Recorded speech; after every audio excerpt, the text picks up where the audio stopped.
A lot of people are talking about northern lights appearing in places na wala siya dapat doon. A lot of people are saying that they are also experiencing ringing of ears more often. A lot of people also claim that they're dreaming about end times more often. Just yesterday evening, sabay pa kami ng kapatid ko. Siya, zombies type yung end of the world na dream niya.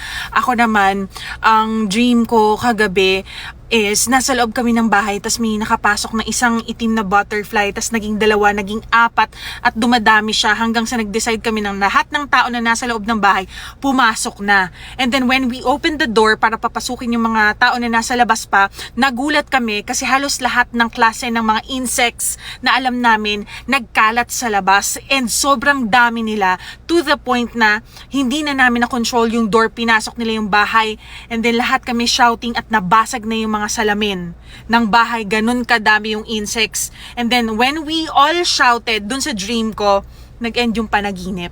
Parang ang weird lately, na-experience nyo yung parang lagi kayo inaantok din? Or parang ang bilis ng oras? Billionaires are also building bunkers. Hi TikTok, this is for entertainment purposes only. The world is a stage. They tell you the truth, they give you clues in the movies. Open your eyes. Again, for entertainment purposes only.